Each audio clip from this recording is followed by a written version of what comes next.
我们曾经在我们的节目里头告诉各位，事实上关于台海的战争，现在对台湾的经济开始一步一步的造成影响。第一个影响就是外资不敢真正的投资台湾。你说炒作股票，这个可能买台积电股票，反正今天买明天卖啊。但是做真正的长时间在这里，不管是工厂的，或者是数据中心的这种制造业的，或者是我讲的这个高科技的投资，外资是不敢投资台湾的，因为台海危机的隐忧。第二个，对于半导体呢，都希望台积电可以把它的先进制程搬出台湾，不要在台湾，因为万一爆发了台海战争的话，世界以台积电为主要的供应链是一件非常危险的事情。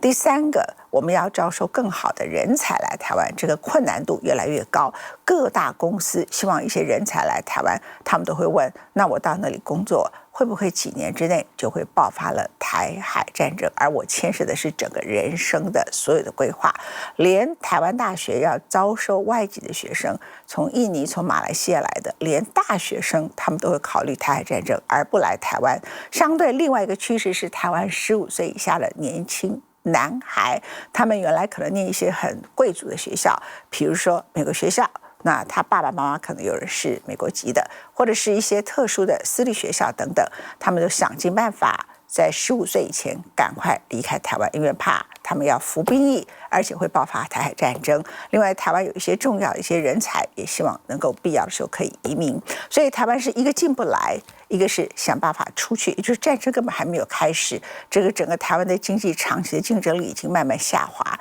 如果要来谈台湾未来经济，谈到 AI， 如何跟台湾既有的现在在半导体，在一些重要的科学园区的这个产业里头如何结合？人们问你的问题就是说，我们来谈这件事情。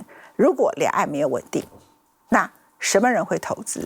你加上这个 AI， 加上一些伺服器，像广达成为非常成功的一个范例。那这样的一个范例，在未来除了台湾当地的人愿意做这样的投资，有什么人才会愿意来台湾加入我们这个国家要发展成为科学园区的未来？有什么人才会从美国回来？我曾经特别很感慨的提到，全世界现在最重要的 AI 公司，它的负责人从黄仁勋到 AMD 到几个重要的像李开复在中国大陆，他们全部很多都是或者父母亲是台湾后裔的，或者自己就出生于台湾。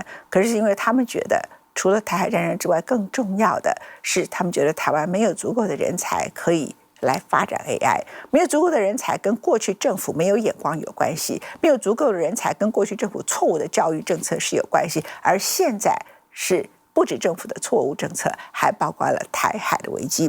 在这个状况里头，我们了解乌克兰战争，你对我们所有的人都是非常重要的。德国之声做了一个关于乌克兰战争是如何爆发，怎么样演变成一场战争的一个纪录片。在这个纪录片里头，有几个非常重要的谈到过程中的阴谋、腐败、美国的角色、俄罗斯和欧盟之间持续不断的权力斗争里头的危机的故事。而他们谈到说，拜登早就已经预期到整个事情呢，只是普丁的缓兵之计，他最终是会走向侵略战争。但拜登并不是一个有承担政治家责任的领袖。Мною принято решение о проведении специальной военной операции. 2022年2月24日，俄罗斯总统普丁下令对乌克兰进行全面攻击。回头来看，这不是一场打了2年的战争，而是一场俄乌之间累积数十年恩怨的爆发。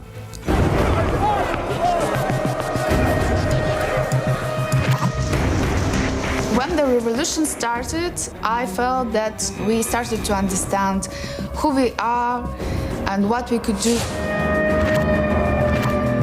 Die Menschen waren einfach offen empört über die massive Korruption.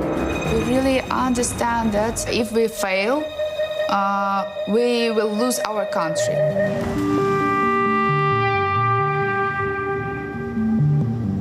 I grew up on the south of Ukraine, the city called Zaporizhzhia.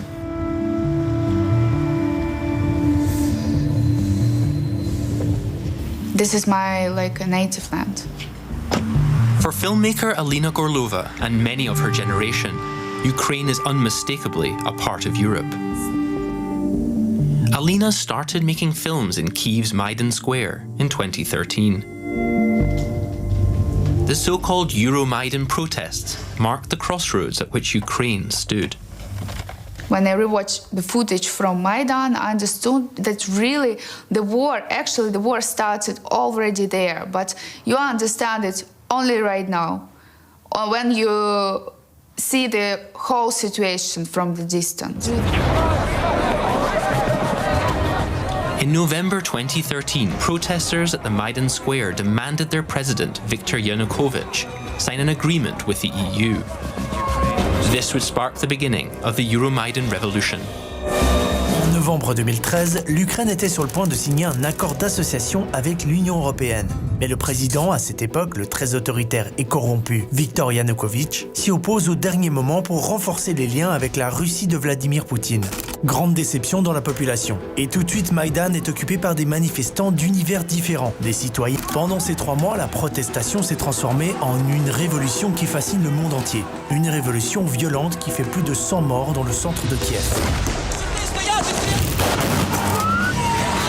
Lorsque le président prend la fuite fin février 2014, la population découvre la dimension de sa corruption d'État à travers sa somptueuse résidence non déclarée. On estime que Viktor Yanukovych et ses complices se sont servis d'environ 40 milliards de dollars en seulement 4 ans au pouvoir. Russians are trying to achieve their own geopolitical goal. They just can't allow Ukraine to leave Russian zone of influence. They can't let Ukraine be part of NATO or join the European Union. Because they do consider Ukraine as pretty much a Russian backyard in this case, if you wish. Let's imagine that Russia or China, this hypothetical scenario, put its own military bases or decided to bring Mexico, for example, into the BRICS or Shanghai Cooperation Group, or decided to put the military installations all around Mexico. How quick United States will react on that? 这是普丁的回应。In March 2014, Russia annexed the Crimean Peninsula in southern Ukraine, and pro-Russian separatists seized the Donbas region in the east of the country. As many as 20,000 Russian soldiers have been on the move across Crimea in the past 24 hours. They have taken over without firing a shot. And then in the skies above came a flight of Russian military helicopters heading south towards Sevastopol, flying brazenly in Ukrainian airspace. The mistake was that the West advised Ukraine not to fight. Ukraine didn't have a president at that time, who in Ukraine is commander-in-chief. And so Putin was able to do an Anschluss of Crimea without having to fire a shot. Very quickly rolling into the fake vote for independence and joining Russia. So this was all in the period of 3 weeks. Крым и Севастополь возвращаются в родную гавань. And after that, there's an effort on the part of the Russians to spark off uprisings and insurgencies all over Ukraine, all over the territory of the south, in the hope that Donbass will follow the same path as Crimea and join with Russia. 从此乌东永无宁日。 Clearly, after Putin took the Donbass region and he took Crimea after 2014, there was some diplomatic talk amongst Europeans and Ukrainians to try to make some sort of agreement to at least cease fire and stop the fighting. But I think this is part of the naivete of the West, is assuming that you can actually make an agreement with Vladimir Putin. A diplomatic agreement with Vladimir Putin is something that is just a way station on getting to where he wants to go. I think what we've seen with Minsk 1 and 2 is that they were always just meant as a means for Vladimir Putin to sort of hold serve until he can attack again. And 前波兰外交部长更是将调停的一次次失败归咎于德国。 Well, there are people who did that. There is an explanation for why Germany wasn't listening to our warnings, namely greed. Man hatte immer Gas ganz billig bekommen und dann etwas Richtung Russland verkauft. Dann gab es eine Reihe von Vorteilen in so einer Politik. Und das ist eine Art Leitfaden für die deutsche Politik geworden. Начинайте. We regarded the entire Nord Stream investment as pure geopolitics. There was never any shortage, and still isn't any shortage, of gas pipeline capacity between Russia and Germany. So the only thing that Nord Stream was achieving was for Russia to be able to pump gas directly to Germany, bypassing Ukraine, Slovakia, Czech Republic, and indeed Poland.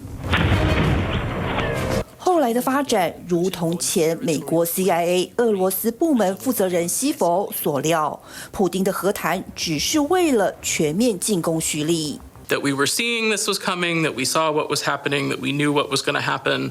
And what's so frustrating about that, of course, is we didn't do anything to stop it because we were stuck in this narrative that we have believed for too long of Russian power, and this idea that Russia was going to sweep across Ukraine and take Kyiv in 3 days and it would all be over. So why bother doing anything about it?